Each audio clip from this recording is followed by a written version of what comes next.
একটা সময় ছিল যখন ভারতে ব্যবসা শুরু করা ছিল স্বপ্ন, সংগ্রামের গল্প। লাইসেন্স, অনুমোদন, নিয়মের জটিলতা, দুর্নীতি, প্রতিটি স্তরে বাধা।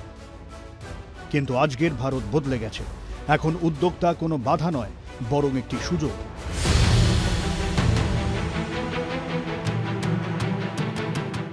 যদিও 2014 সালে ইজ অফ ডুইং বিজনেসে ভারত 142তম স্থানে ছিল, 2020 সালের মধ্যে ভারত 63তম স্থানে পৌঁছেছে। এটি কেবল র্যাঙ্কিং সম্পর্কে নয়, এটি সেই চিন্তাভাবনার গল্প যেখানে ভারত সরকারের মন্ত্র হল মিনিমাম গভর্নমেন্ট, ম্যাক্সিমাম গভর্নেন্স।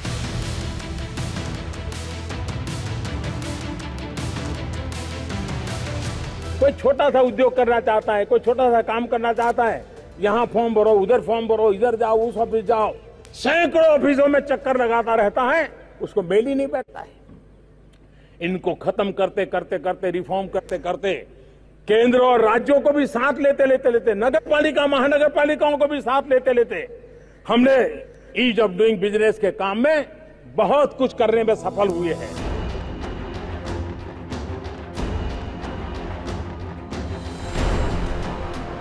আজকের ভারতে ব্যবসা করা খুবই সহজ হয়ে উঠেছে। সহজ নীতি, ডিজিটাল প্রক্রিয়া এবং শক্তিশালী পরিকাঠামো বিনিয়োগকারীদের আস্থা বাড়িয়েছে। স্টার্টআপ থেকে শুরু করে বহুজাতিক প্রতিটি ব্যবসা এখানে প্রবৃদ্ধির জন্য দুর্দান্ত সুযোগ পাচ্ছে। आज पीएलआई स्कीम को बहुत बड़ी सफलता मिली है। एफडीआई रिफॉर्म्स, उसने भी हमें बहुत बड़ी ताकत दी है। एमएसएमईज को बहुत बड़ा बल मिला है, नई व्यवस्थाएं विकसित हुई है और उसके कारण हमारा मैन्युफैक्चरिंग सेक्टर, हम दुनिया का एक मैन्युफैक्चरिंग हब बने। जिस देश के पास इतनी नौजवान शक्ति हो, जिस देश के अंदर ये सामर्थ्य हो, हम मैन्युफैक्चरिंग की दुनिया में भी इंडस्ट्री 4.0 में हम बहुत बड़ी ताकत के साथ आगे जाना चाहते हैं।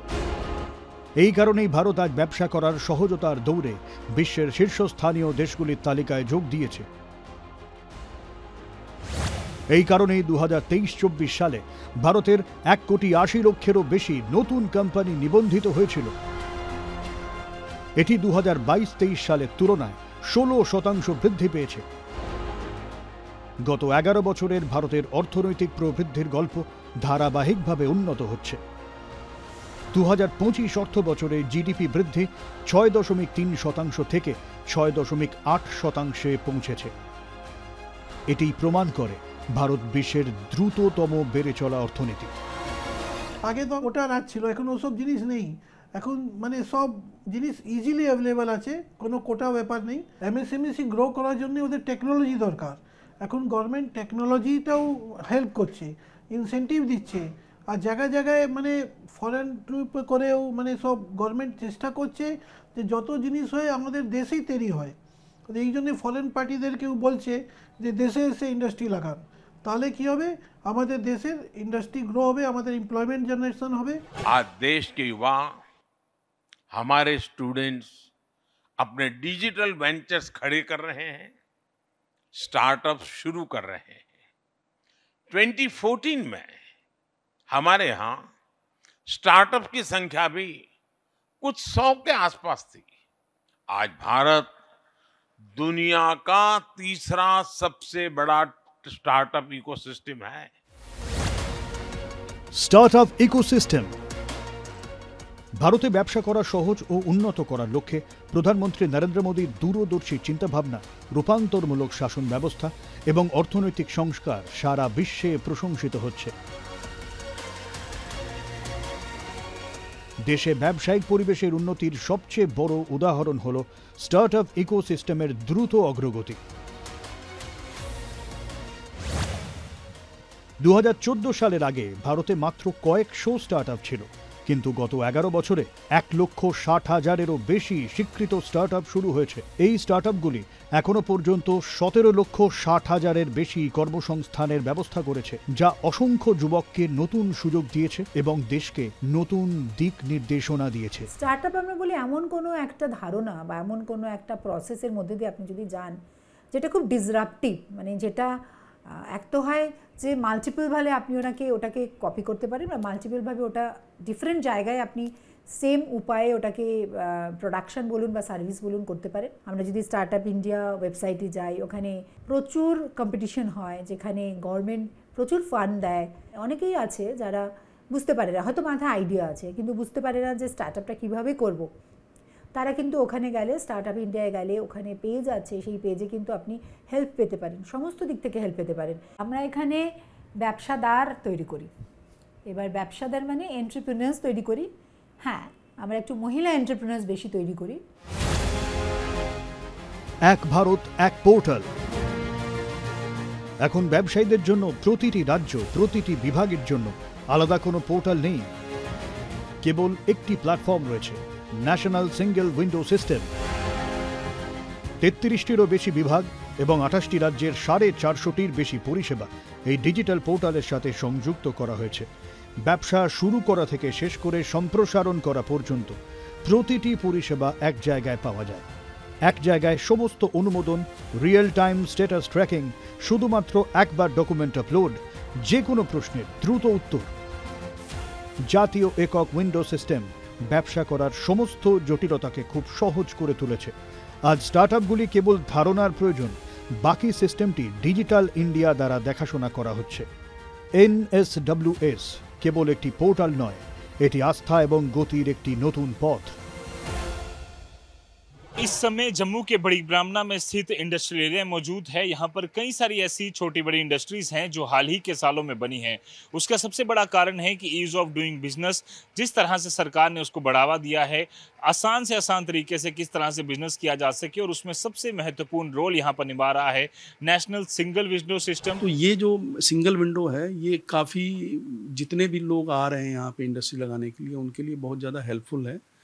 और वो ऐसे कि मतलब पहले एक एप्लीकेशन के लिए आपको कम से कम 3 से 4 दफ्तर तो घूमना ही पड़ता था। मान लीजिए कठुआ में है तो पहले लोकल ऑफिस, फिर जम्मू ऑफिस, फिर सेक्रेटेरिएट। आज की डेट में ये है कि आपने अप्लाई कर दिया, उसके बाद आपको कहीं जाने की ज़रूरत नहीं है। 24 घंटे के अंदर उसमें स्टेटस दिखने लगता है कि अब ये फाइल आपकी किस लेवल पे है, और ज़्यादा से ज़्यादा 2 से 3 वर्किंग डे में आपकी अप्रूवल आ जाती है। আমরা শুরু থেকে যে স্ট্রাগলটা আমাদের যেভাবে করতে হয়েছে একটা বিজনেসকে খাড়া করতে, তো সেটা লাস্ট 11 ইয়ার্সে অনেক স্মুথ হয়ে গেছে, যেটা আমি এই ফিল্ডের মধ্যে থেকে বুঝতে পারছি। আমার স্টুডেন্টরা যারা আগে আমার থেকে ট্রেনিং নিয়ে শুরু করেছে বা আমি যখন শুরু করেছি তখন যা ছিল, আর এই লাস্ট 11 ইয়ার্সে মোদী সরকার আসার পর কতটা যে সুবিধে হয়েছে, সেটা ব্যাংকিং ক্ষেত্রে বলুন, আর এই যে স্টার্ট আপ, এই টার্মটাই আমরা আগে জানতাম না, এখন এতভাবে উৎসাহিত করা হচ্ছে নতুন করে কাউকে কিছু শুরু করার জন্য, বিজনেস করার জন্য, বিজনেসটা নিজে তৈরি করার জন্য, এবং সেই বিজনেসে আরও 5 জনকে এমপ্লয়মেন্ট দিয়ে তাদেরকে আরেকটুখানি উঁচু জায়গাতে তুলে দেওয়ার জন্য। সেটা যে কি ভীষণ ভালোভাবে একটা হাত ধরাধরির সম্পর্ক হয়ে গেছে, সেটা আমি এইখানে থেকে খুব ভালোভাবে বুঝতে পারছি এবং ডিফারেন্সটা বুঝতে পারছি। সেটা ব্যাংকিং হোক, এমএসএমই হোক, আমাদের জিএসটির ক্ষেত্রে হোক, সব ক্ষেত্রে সব যে দিকগুলো আমাদের দেখতে হয়, সব দিকে কিন্তু বুঝতে পারছি উন্নতি তো হয়েছে, সুবিধা পাচ্ছি, কিন্তু তার সাথে সাথে আমার চোখে যেটা বেশি ইম্পর্টেন্ট সেটা হচ্ছে ডিফারেন্সটা বুঝতে পারা। তো আমি ভীষণ খুশি, ভীষণ স্বচ্ছন্দে ব্যবসা করছি, আগামী দিনে আরও ভীষণ ভালোভাবে ব্যবসা করব বলে আশা করছি। ব্যবসায়িক উন্নতিতে নতুন চিন্তা। ব্যবসায়ীদের শক্তি যখন ফাইলের মধ্যে আটকে থাকবে, তখন দেশ কিভাবে বৃদ্ধি পাবে, এই চিন্তা করে শিল্প অভ্যন্তরীণ বাণিজ্য উন্নয়ন বিভাগের ব্যবসায়িক সংস্কার কর্ম পরিকল্পনা তৈরি হয়।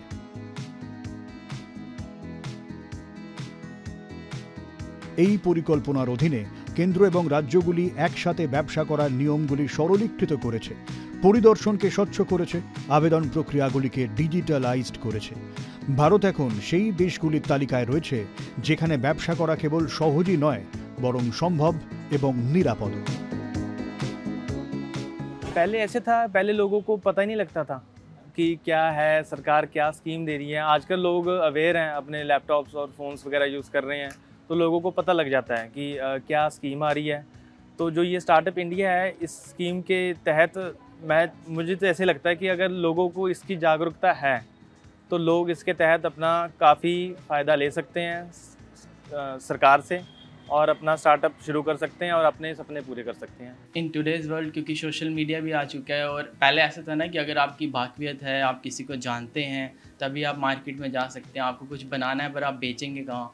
अब जैसे गवर्नमेंट ने जैसे जैसे ये इनिशिएटिव लिए हैं, इसके कारण काफ़ी सारे प्लेटफॉर्म जो हैं और सिंगल विंडो की तरह वर्क कर रहे हैं। जैसे हम बात करें जो गवर्नमेंट ई मार्केट है, वहाँ पे अगर आपकी सारे डॉक्यूमेंटेशन कंप्लीट है, you can easily access everything in the department कि आपको कहाँ बेचना है, क्या टेंडर हो रहा है, कुछ हो रहा है।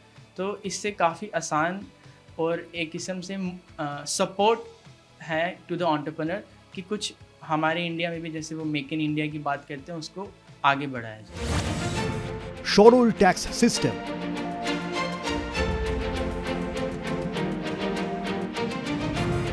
ভারতে ব্যবসায়ীদের জন্য কর ব্যবস্থাও খুব সহজ করা হয়েছে। কর এখন আর ব্যবসায়ীদের জন্য বোঝা নয়। ভারতের নতুন দেশে উৎপাদনকারী কোম্পানিগুলির জন্য কর্পোরেট কর মাত্র 15%, বিশ্বের সর্বনিম্ন হারগুলির মধ্যে একটি। বিদ্যমান কোম্পানিগুলির জন্য সরকার কর্পোরেট কর 30% থেকে কমিয়ে 22% করেছে। এই পরিবর্তনগুলি ভারতকে ব্যবসার জন্য একটি আকর্ষণীয় এবং প্রতিযোগিতামূলক গন্তব্য করে তুলেছে।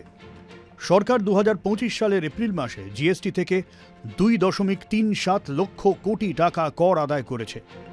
এটি গত বছরের তুলনায় 12.6% বেশি। जीएसटी आने से जो जितना उद्योगों में एकदम से जो बदलाव आया है, वो अपने आप में एक जगह बैठ के जो काम कर सकते हैं, वही ऑनलाइन वाली बात है कि पहले सारे फार्म लगते थे, एक दूसरे के फार्म उल्टे सुल्टे दिए लिए जाते थे। आज सब कुछ जो है ऑनलाइन दिखता है। যে চাষ করে সেও কিন্তু জিএসটি পেমেন্ট করে, ডাইরেক্ট হোক ইনডাইরেক্ট হোক, তাতে তার আত্মসম্মান বাড়ছে। এত বড় একটা দেশে এত মানুষ এই একটা বৃহৎ যজ্ঞে শামিল হয়েছে, এটা একটা অনেক বড় ব্যাপার। जीएसटी से बहुत सारे बेनिफिट्स हुए हमारे को, जैसे टैक्स रेट हमको सारा ऑनलाइन, जैसे आपने अभी को लास्ट क्वेश्चन था, तो ऑनलाइन सारा हमारा रजिस्टर हो जाता है। पहले बहुत ज़्यादा डिसऑर्गेनाइज था टैक्स स्ट्रक्चर हमारा, तो जीएसटी से बहुत ज़्यादा स्ट्रक्चर्ड हो गया और इससे हमारा ब्लैक मार्केट से भी बहुत ज़्यादा संभला है। तो हमारे को बहुत सारे बेनिफिट्स दिखे हैं। ব্যবসায়িক আস্থা জনগণের বিশ্বাসের উপর নির্মিত। জনসাধারণের আস্থা থেকে তৈরি ব্যবসায়িক আস্থা যে কোনো দেশে উন্নয়নের জন্য শক্তিশালী নীতি এবং উন্নত ব্যবসায়িক পরিবেশ খুবই গুরুত্বপূর্ণ। সে কারণেই 2023 সালে জনবিশ্বাস আইন এসেছিল, যেখানে 100টিরও বেশি বিধানে ফৌজদারি শাস্তির পরিবর্তে অর্থনৈতিক শাস্তির বিধান করা হয়েছিল। এখন সরকার ব্যবসায়ীকে অপরাধী হিসেবে নয়, বরং অংশীদার হিসেবে দেখে। জনবিশ্বাস আইন একটি নতুন মানসিকতার প্রতীক, যেখানে সরকার বিশ্বাস করে আমরা ব্যবস্থার উন্নতি করব, ব্যবসা বন্ধ করব না। এটি কোনো আইন নয়, বরং আস্থার একটি দলিল। এবং আস্থাকে আরও শক্তিশালী করার জন্য জনবিশ্বাস আইন 2.0 প্রস্তুত করা হচ্ছে। এই বিলটি স্থিতিশীলতা এবং অর্থনৈতিক সংস্কারের প্রক্রিয়া এগিয়ে নেওয়ার দিকে গুরুত্বপূর্ণ পদক্ষেপ হবে। इस समय हम गाजियाबाद के कविनगर इंडस्ट्रियल एरिया में हैं, जहां काफ़ी संख्या में इंडस्ट्री और व्यापारी वर्ग के जुड़े हुए लोग हैं, जो कि साफ तौर पर कहते हुए नजर आए कि जहां सरकार ने नियम और कानूनों में परिवर्तित करते हुए उन्हें सुरक्षात्मक माहौल दिया है, वहीं अब नियम कानून में बदलाव करते हुए कहीं ना कहीं ये विश्वास भी पैदा हुआ है कि अब नियम टूटने के कारण उनको जेल नहीं होगी, खाली आर्थिक दंड या कम दंड के साथ में उनको सुरक्षा के साथ व्यापार करने का माहौल उपलब्ध कराया जाएगा। भी कोई फैक्ट्री लगती है तो उसमें एक नाम मात्र का प्रदूषण या धुआं जरूर निकलता है, जिस एवज में 1 साल की सजा का प्रावधान था, मगर सरकार ने इसे बदलकर अब जुर्माने की राशि लगा दी है। इसमें जेल का प्रावधान खत्म कर दिया है। जब हम कोई भी चीज़ रजिस्टर्ड करवाने जाते थे और रजिस्टर्ड नहीं होती थी तो हम उस सामान को अपने नाम से बेचने लग जाते थे, तो उसमें भी अब जेल का प्रावधान खत्म कर दिया है। केवल 10,000 रुपये तक जुर्माने का प्रावधान है। इस प्रकार जो केंद्र सरकार ने बिना सोचे समझे जो कृत्य होते हैं उसमें भी जेल का प्रावधान खत्म कर दिया है। ইকোনমিক অফেন্সও নয়, ভুলের জন্য, ভুল ভ্রান্তির জন্য অনেক সময় ক্রিমিনালাইজেশন করে ওটাকে জেলে পড়ার বা এইগুলো বিধান ছিল, সেইগুলোকে অনেকটা ইজ অফ করে দেওয়া হয়েছে ইজ অফ ডুইং বিজনেসের ক্ষেত্রে হিসেবে। এইগুলো ডেফিনেটলি খুব ভালো পদক্ষেপ। समथिंग जो मिनिस्ट्रीज जो हमारे जो अपराध की जो संख्या को कम करने जा रही है, ये बहुत ही अच्छी बात है। इससे हम लोगों को एक बहुत ही भरोसा और विश्वास होगा और हम इसमें खुल के काम कर सकेंगे और ये जो एक ब्रांडिंग को भी कर सकेंगे और सबसे इम्पॉर्टेंट चीज़ कि किसी भी तरह का विलम्ब नहीं होगा। अदरवाइज़ किसी भी एक रजिस्ट्रेशन कराने के लिए एक नाम का दूसरे नाम से चेक करने के लिए 2-2 महीने 3-3 महीने तक रजिस्ट्रेशन नहीं होती थी, जो कि अब ऐसा नहीं होगा। ये really ease of doing business है। इस सरकार के इन बदलाव से हम लोगों में काफ़ी विश्वास आया है और जैसे हमें पहले पॉल्यूशन में काफ़ी डर रहता था कि मतलब उसमें जेल भी थी और उसके अंदर पेनल्टीज़ भी बहुत ज़्यादा थी, तो अब सरकार ने पेनल्टीज़ भी काफ़ी कम करी हैं और उसमें काफ़ी बदलाव आने से हम लोगों में एक विश्वास आया है कि हम लोगों को एक काम करने की क्षमता मिल रही है। नहीं तो पहले तो हर समय यही डर लगा रहता था कि छोटी छोटी चीज़ों के ऊपर भी बहुत सारे पेनल्टीज़ और जेल तक के प्रावधान थे। हाँ, इनसे हमको बहुत लाभ हुआ है और ईज़ ऑफ डूइंग बिजनेस में ये बहुत कारगर रहेंगी और आगे चल के इससे ग्रोथ भी होगी हम लोगों की। हमने जो डर बैठा रहता था हमको हर समय, वो डर ख़त्म हो गया है अब और इससे हमारी ग्रोथ फैक्टर में भी अच्छा प्रगति होगी। ये जो प्रावधानों का किया गया है, चेंजेस करी गई हैं कानून में, ये बहुत अच्छी हैं। लोगों के अंदर जो डर था बहुत ज़्यादा लोगों का कि जेल हो जाएगी, हम पकड़े जाएंगे, वो काफ़ी हद तक इन्होंने उसमें कमी करी है। सुरक्षा की भावना होगी तो उसका काम करने में मन लगेगा, वरना उसे हर समय डर सताता रहता था कि यार जरा सी गलती हो गई तो ऐसा हो जाएगा। बहुत कम मार्जिन्स पे आजकल कोरोना के बाद लोग अपने व्यापार को चला रहे हैं और उस पर बाहरी पेनल्टी लगेगी तो एक असुरक्षा तो थी, वो समाप्त हुई है। সহকারিতা থেকে শিল্প সহজ নিয়মের সুবিধা কেবল বড় শিল্পের কাছেই পৌঁছয়নি, বরং এমএসএমই, স্টার্টআপ, গ্রামীণ উদ্যোক্তা, সরকারি প্রতিষ্ঠানের কাছেও পৌঁছেছে। জিইএম পোর্টাল, উদয়ম রেজিস্ট্রেশন, পিএম গতিশক্তির মতো ব্যবস্থা ছোট ব্যবসাগুলিকে সরকারের সঙ্গে সরাসরি সংযোগ করেছে। আগে যেখানে তাদের ব্যাংক, বিভিন্ন বিভাগ এবং দালালদের কাছে ঘুরতে হতো, এখন সমস্ত কাজ মোবাইল বা পোর্টালের মাধ্যমে করা হয়। ব্যবসা করা এখন আর কাগজের খেলা নয়, এটি বাস্তবের একটি পরিবর্তন যা ভারতের প্রতিটি অংশকে সংযুক্ত করছে। सरकार के जेम पोर्टल ने कई सारी महिलाओं को देश भर की यहाँ पर एक प्रोत्साहन दिया है और साथ ही साथ अपने मार्केट प्लेस में अपनी मर्जी के दाम से कोई भी प्रोडक्ट वो बेच सकें, उसके लिए यहाँ पर एक प्लेटफॉर्म जो है तैयार किया है, जिसकी मदद से आज देश भर की महिलाएं एम्पावर भी हो रही हैं।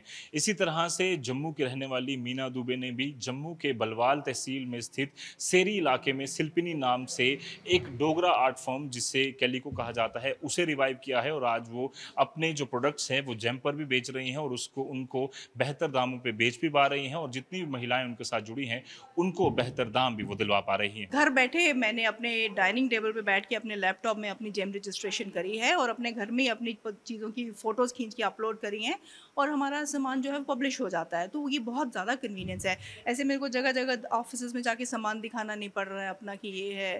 मेरे को एक फ़ोन कॉल है और या वो जेम का अपना जो उस पर घर पे बैठ के अपने मैं वो करती हूँ, मुझे बहुत कन्वीनियंट लगा और कोई मुश्किल भी नहीं है। बेसिक चीज़ें हैं, तुमको सिर्फ एक ऑनलाइन अपने फॉर्म्स फिल करने हैं, अपने प्रोडक्ट का चीज़ें डिटेल डिस्क्रिप्शन देनी है, पिक्चर्स डालनी है एंड देन आप सबमिट कर दो। कुछ होता है तो वो वापस आ जाता है कि रीज़न ये है पब्लिश नहीं होने का, इसको फिक्स कर दो, हम फिक्स करते हैं, वो पब्लिश हो जाता है। Very easy, very convenient. मैं सबको जो भी वुमेन जो एंटरप्रेन्योर्स हैं वो अगर गवर्नमेंट में वो तो जेम पे मैं उनको ज़रूर सजेस्ट करूँगी कि आप जेम पे ज़रूर रजिस्टर करें। आपको किसी इसमें कोई टैक्स सेवी बंदे की हेल्प की ज़रूरत नहीं चाहिए, सिंपल है, आप पोर्टल में जाइए, अपने आप को रजिस्टर करिए। নতুন বিশ্বাস, নতুন ভারত। গত 11 বছরে ব্যবসা আর কেবল ধনীদের নাগালের মধ্যে নেই, এটি প্রতিটি সাধারণ ভারতীয়র জন্য বাস্তবে পরিণত হয়েছে। কারণ এখন কেন্দ্রীয় সরকার কেবল নিয়মের রক্ষক নয়, এটি উন্নয়নের অংশীদার হয়ে উঠেছে। ব্যবসা করার সহজতা কেবল প্রতিশ্রুতি নয়, এটি আস্থা পুনরুদ্ধার এবং এই আস্থা ভারতকে বিশ্বের শীর্ষ 50টি ব্যবসায়িক গন্তব্যে নিয়ে যাবে। কারণ যখন নীতি স্পষ্ট, প্রক্রিয়া সহজ এবং উদ্দেশ্য সৎ, তখন নতুন ভারত নতুন ইতিহাস তৈরি করে।